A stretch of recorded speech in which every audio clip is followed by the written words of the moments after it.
Hello students, welcome to the bmsclasses.com। आज की हमारी एग्जाम सीरीज की सेकंड वीडियो है जिसका टाइटल हमने रखा है कंप्लीट पदार्थ इन 7 डेज। जी हाँ, इसकी फर्स्ट वीडियो अगर अभी तक आपने नहीं देखी है तो जाइए, डिस्क्रिप्शन में उसका लिंक है, आई बटन पे ऊपर लिंक उसका मिल जाएगा आपको, वहाँ से जाके उसे देखिए। तो इस सीरीज़ में हम आपको क्या क्या चीज़ें प्रोवाइड करा रहे हैं वो देख लेते हैं। क्विक रिवीजन नोट्स प्रोवाइड करा रहे हैं, previous year exam paper, important slogs, video lectures, free PDF slide.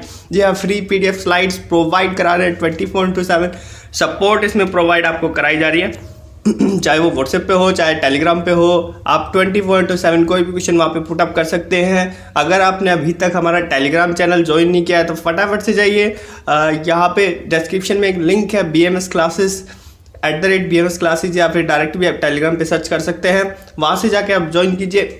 Most important question जो वीडियो के लास्ट में आपको प्रोवाइड करे जाते हैं वो आपको प्रोवाइड कराए जा रहे हैं। तो अभी तक आपने चैनल को सब्सक्राइब नहीं किया तो फटाफट से जाइए सब्सक्राइब कीजिए, क्योंकि इस तरह की बहुत सारी वीडियोस हम लेके आएंगे आपके लिए, बहुत सारी सीरीज आपके लिए लेके आएंगे। आपके सिलेबस को चंद मंथ में ही हम कंप्लीट कर देंगे। तो चलिए आज के वीडियो को स्टार्ट करते हैं। आयुर्वेद दर्शन निरूपण, ये सिलेबस का आपका सेकंड पॉइंट है। सिलेबस उठाइए पदार्थ विज्ञान का, वहाँ पे देखिए ये सेकंड पॉइंट है। फर्स्ट पॉइंट हम पूरा का पूरा कवर कर चुके हैं पहली वीडियो में। अब आते हैं सेकंड पॉइंट पे। सेकंड पॉइंट में भी ये बी है, बी पॉइंट हो जाता है एटिमोलॉजिकल डेरिवेशन ऑफ द वर्ड दर्शन। दर्शन शब्द की व्युत्पत्ति के बारे में पता है इसमें। हम जो ए पॉइंट अभी पढ़ेंगे इसमें तो सेकंड पॉइंट का जो आयुर्वेद दर्शन निरूपण है इसको पूरा कंप्लीट फिनिश करेंगे। इसमें एक एक चीज़ आपको मिलेगी, बस ध्यान से देखिए समझिए। अब दर्शन शब्द की व्युत्पत्ति कैसे हुई है, तो यहाँ पे दृश्य धातु, धातु से मतलब है वर्ब या क्रिया। तो संस्कृत में इसको क्रिया कहते हैं, संस्कृत में इसको धातु कहते हैं क्रिया को। तो दृश्य का मतलब होता है देखना, तो देखना धातु, जैसे पठ धातु होता है ऐसे दृश्य धातु होता है। तो दृश्य धातु में अगर ल्युट प्रत्यय लगा दे, प्रत्यय जिसने नहीं पढ़ा है संस्कृत में जाकर पढ़िए, नहीं तो हम आपके लिए बहुत ही इजी वे में एक संस्कृत की सीरीज भी लेके आएंगे। लेकिन उसके लिए आपको नीचे कमेंट करना होगा। अगर आपको चाहिए तो यस में कमेंट कीजिए कि यस हमें संस्कृत की सीरीज चाहिए, एग्जाम सीरीज चाहिए। अगर रिस्पॉन्स अच्छा मिलता है तो हम उस पर वर्क करना स्टार्ट कर देंगे आज से ही। तो देखिए अब होता है कि आगे इसका कि दृश्य धातु के करण अर्थ में, तो करण होता है कर्ता ने, ये कर्म नहीं, तो ये करण कारक जो होता है करण कारक अर्थ में, ठीक है। और संस्कृत पढ़ी हो तो अच्छे से समझ आ जाएगा ये चीज़ें। नेक्स्ट चलते हैं कि ल्युट प्रत्यय लगाने से होता है, तो इसका अर्थ क्या होता है देखना, देखने का साधन, ठीक है। तो दर्शन क्या हुआ, देखने का साधन। नेक्स्ट चलते हैं फटाफट से। यहाँ पे एक साइट लिखी हुई है bmsclasses.com, ये हमारी ऑफिशियल साइट है। ये सारे नोट्स आपको वहाँ पे मिल जाएंगे, एज अ टाइपिंग फॉर्म में आपको वहाँ पे मिलेंगे, ठीक है। और ये वेबसाइट पे आपका पूरा कंप्लीट सिलेबस आपको मिल जाएगा। आयुर्वेद, टोटल आयुर्वेद, वो भी हिंदी में मिलेगा, ठीक है। अब चलते हैं दर्शन शब्द का अर्थ क्या होता है। तो एक श्लोक दिया है, दर्शते अनेनिति दर्शनम, अर्थात जिसके द्वारा देखा जाए वस्तु के तत्व स्वरूप का ज्ञान किया जाए। तत्व मतलब जिससे वो फॉर्मेशन हुआ है, उस वस्तु का जिस तत्व से उसका फॉर्मेशन हुआ है उसे देखा जाए, ठीक है, कि किस चीज़ से वो वस्तु बनी है उस चीज़ को देखा जाए। तो उससे डीपली हम पढ़ते हैं। दर्शन को यहाँ कंपेयर कर सकते हैं फिलॉसफी से, ठीक है। जैसे कुछ फिलोसफर होते हैं जो कुछ चीज़ों की खोज करते रहते हैं, सर्च करते रहते हैं। जैसे एक फिलोसफर थे चाणक्य का नाम सभी ने सुना होगा। वो इंडियन फिलोसफर थे जिन्होंने राजनीति की खोज की थी, ठीक है। तो इस तरह से उन्होंने राजनीति की खोज की, इसलिए उनको, वे भी इंडियन फिलोसफर है। तो इस तरह से अलग अलग कैटेगरीज में ये कोई आयुर्वेद की खोज करता है, कोई किसी चीज़ की खोज करता है, कोई किसी चीज़ की खोज करता है, तो उन्हें उस हिसाब से इसे बांट दिया जाता है कि फिलोसफर है। तो ऐसे होता है दर्शन शास्त्र में भी, ठीक है। तो जिसके द्वारा देखा जाए यह तत्व स्वरूप का ज्ञान किया जाए। तो समस्त ज्ञान का मूल वेद को कहा गया है। ऐसा बताया गया है कि समस्त ज्ञान, जितना भी ज्ञान है ना, वो सब वेदों से आया है, ठीक है। तो दर्शन का मूल भी क्या होगा, मूल क्या होता है जड़, तो मूल मतलब जड़। तो जड़ जो है दर्शन की वो भी वेद से आई है, मतलब दर्शन भी हम वेद के कारण ही पढ़ रहे हैं, वेद से ही ये शब्द आया है दर्शन, ठीक है। नेक्स्ट चलते हैं फटाफट से। अब दर्शन का क्लासिफिकेशन देखते हैं। दर्शन 2 पार्ट में डिवाइड किया गया है। एक वीडियो हमारी आई थी दर्शन शास्त्र के ऊपर, 2 वीडियोज आ चुकी हैं और वो स्लाइड फॉर्म में है, ठीक है। स्लाइड जैसे लेक्चर फॉर्म में है, वहाँ पे जाके देखेंगे आप 4-5 मिनट की या 10 मिनट की वो वीडियोज़ हैं, वहाँ पे आप देखेंगे तो हम बहुत अच्छे से चीज़ को एक्सप्लेन किया है, ठीक है। तो आप चैनल पे वो वीडियोस देख सकते हैं, प्लेलिस्ट उसकी पूरी पड़ी हुई है, डिस्क्रिप्शन में भी उसका लिंक है। तो दर्शन शास्त्र कुछ लोगों को ऐसे खड़ा कर दिया गया लाइन में, ये देखते हैं आप बहुत सारे लोग आपको दिखाई देते हैं। तो वो लोग क्या हुए, वो लोग कह रहे हैं कि हम चीज़ों को देखना चाहते हैं, हम खोजना चाहते हैं, ठीक है, और अपने शास्त्र लिखना चाहते हैं, ठीक है। अब उसमें से कुछ लोग जो थे वो भगवान को मानते थे, वेदों को मानते थे। उन्होंने कहा कि हमारी जो खोज होगी वो वेदों के प्रति होगी, ईश्वर के प्रति होगी। तो उन्हें आस्तिक दर्शन में रख दिया गया। और कुछ लोग थे जो नास्तिक थे, वो ईश्वर को नहीं मानते थे, उन्होंने जो अपने विचार लिखे वो नास्तिक दर्शन में लिखे, ठीक है। नेक्स्ट आते हैं, अब जो आस्तिक दर्शन थे उसमें भी कैटेगरीज आ गई। उसमें भी बहुत लोग तो जो कहते थे कि नहीं हमारा मत कुछ ऐसा है। सबका व्यूज़ अलग अलग होता है, सबका देखने का नज़रिया अलग है। तो उसमें भी 6 कैटेगरीज आ गई, न्याय दर्शन, वैशेषिक दर्शन, सांख्य, योग, मीमांसा और वेदांत। तो 6 कैटेगरीज यहाँ पे भी आ गई है। अभी नास्तिक की बात करेंगे, पहले आस्तिक को देख लेते हैं। तो न्याय दर्शन में क्या है, गौतम ऋषि जो थे इसके रचयिता थे। इसमें परमाणु का वर्णन मिलता है, ठीक है। परमाण और वाद ये आपके सेकंड पेपर में आता है। अभी बस नाम याद कर लीजिए, बाद में जाके हमने पूरा एक्सप्लेन करेंगे, वाद भी और प्रमाण भी। तो अभी इसमें 4 प्रमाण माने हैं, प्रत्यक्ष, अनुमान, उपमान और शब्द प्रमाण, ठीक है। तो चारों को अब याद कीजिए कि इसमें 4 प्रमाण माने हैं न्याय में। 12 प्रमेय के बारे में भी हम आगे पढ़ेंगे, क्योंकि सेकंड पेपर में अभी आने वाली 5 वीडियोज़ और भी है। तो उन 5 वीडियो में ये पूरा टोटल आपको कवर कर दिया जाएगा बहुत ही सिंपल वे में, ठीक है। आरंभवाद को ये मानते हैं, ठीक है। न्याय दर्शन में ये चीज़ें हैं। फिर आते हैं वैशेषिक के रचयिता थे कणाद ऋषि, और कणाद ऋषि ने इसे कणाद दर्शन भी कहते हैं, औलुक्य दर्शन भी कहते हैं।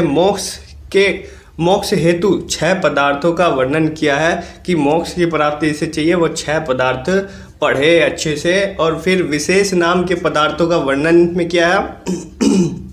विशेष नाम का एक पदार्थ होता है, सामान्य विशेष आपने पढ़ा भी होगा, तो विशेष नाम का एक पदार्थ होता है।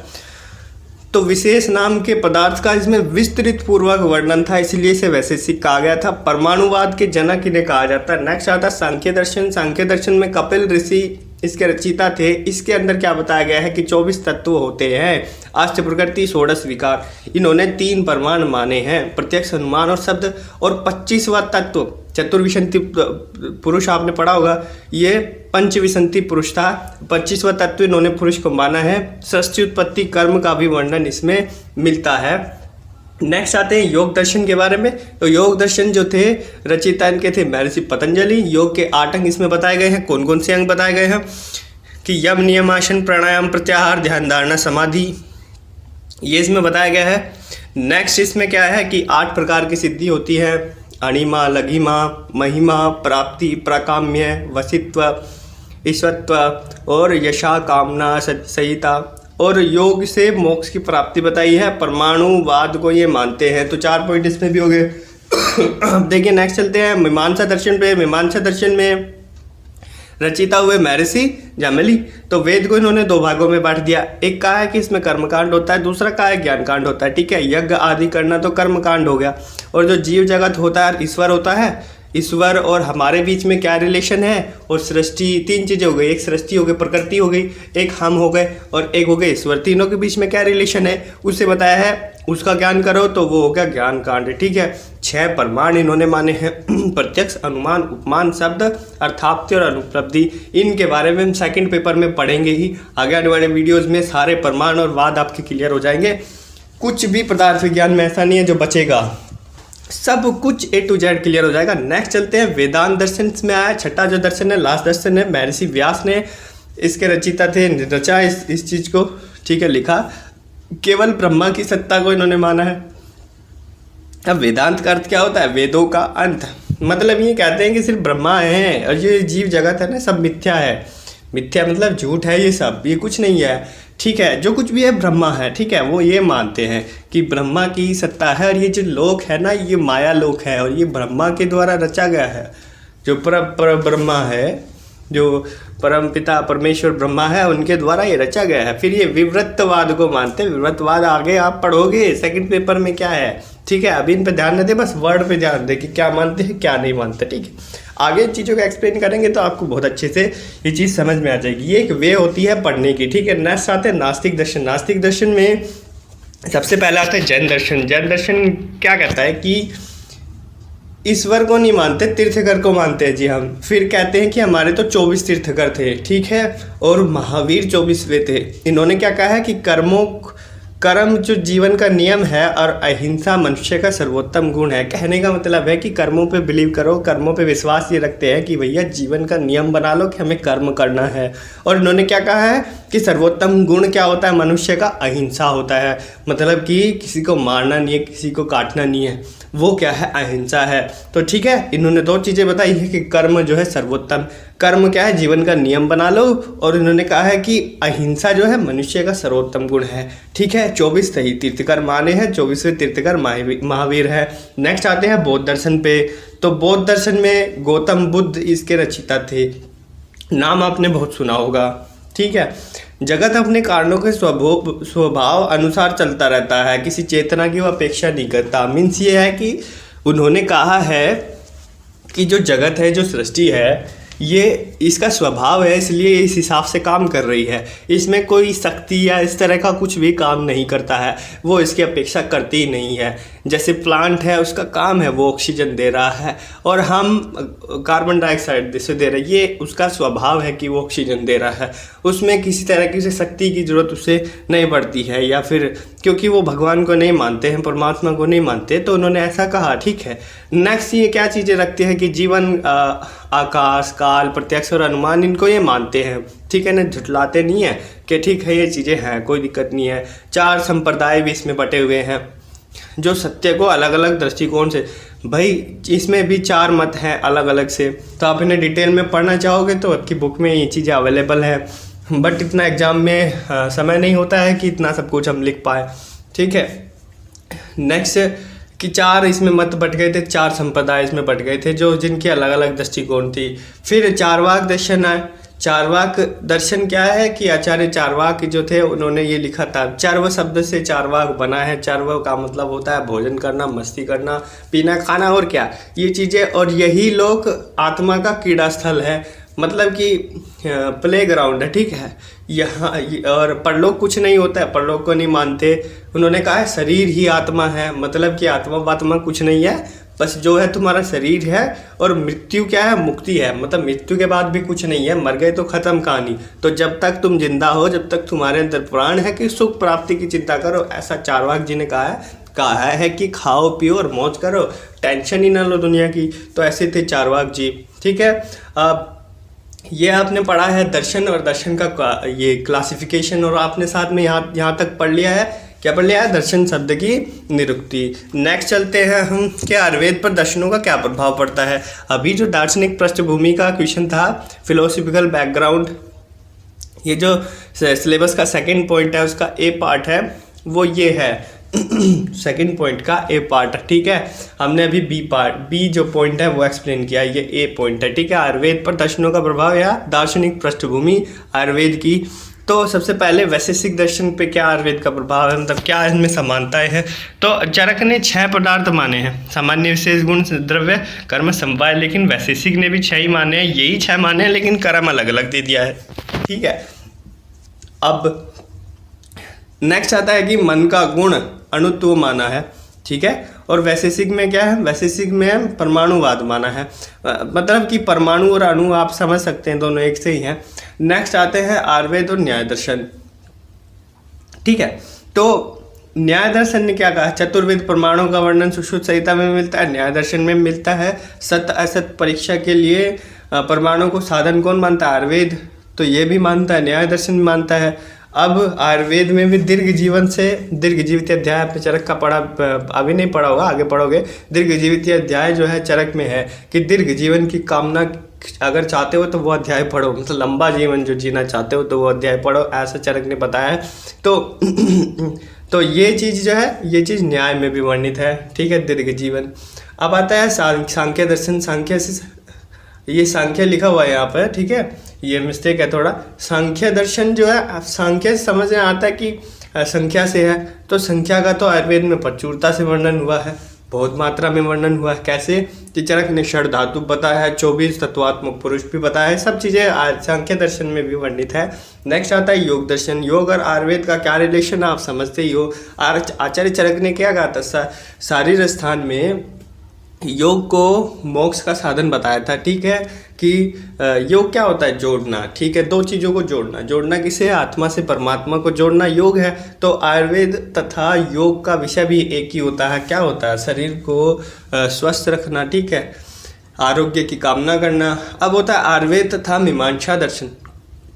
मीमांसा में क्या वर्णन है, मीमांसा में ज्ञान कांड कर्म कांड का वर्णन है, वो यज्ञ अनुष्ठान वगैरह का वर्णन आयुर्वेद में भी होता है। ठीक है, नेक्स्ट आता है आयुर्वेद था वेदांत दर्शन। वेदांत दर्शन में एक धातु और चेतना धातु पुरुष, इनका वर्णन आयुर्वेद में भी है, वेदांत में भी है। जैन दर्शन की जब बात करते हैं तो जैन दर्शन त्रिविध प्रमाण कर्म मोक्ष जीवा आकाश काल अहिंसा ये सबको मानता है और आयुर्वेद भी मानता है। ठीक है, और बौद्ध दर्शन की अगर बात करूँ आयुर्वेद के साथ इनको कोरिलेट करूँ तो क्षणभंगुरवाद दोनों में मान्य है। चार्वाक दर्शन को करूँ तो चार्वाक प्रत्यक्ष प्रमाण को मानते हैं। प्रत्यक्ष का मतलब पता है क्या होता है, प्रत्यक्ष मतलब जो हमें सामने चीज़ दिख रही है ना, बस उसी को वो मानते हैं। ऐसे ही आयुर्वेद में भी रोग ज्ञान से प्रत्यक्ष की प्रधानता मानते हैं। आयुर्वेद में भी कहा गया है आयुर्वेद में भी प्रत्यक्ष को मानते, पेशेंट को देखकर ही तो हम पता लगाते हैं कि भाई ये ऐसा है। अंदाजे से उसमें अनुमान प्रमाण भी होता है, लेकिन प्रत्यक्ष भी, उसमें प्रत्यक्ष की प्रधानता मानी गई है।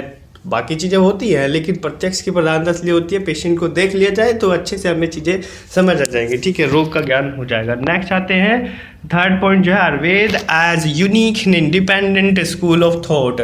ठीक है, आयुर्वेद एक स्वतंत्र मौलिक दर्शन। तो आयुर्वेद पर सभी दर्शनों का प्रभाव होता है। तीसरा पॉइंट है स्वतंत्र मौलिक दर्शन। तो देखो क्या होता है कि आयुर्वेद पर सभी दर्शनों का प्रभाव है, लेकिन अपने आप में भी एक स्वतंत्र दर्शन, इंडिपेंडेंट मौलिक दर्शन है। ठीक है, इंडिपेंडेंट स्कूल ऑफ थॉट है।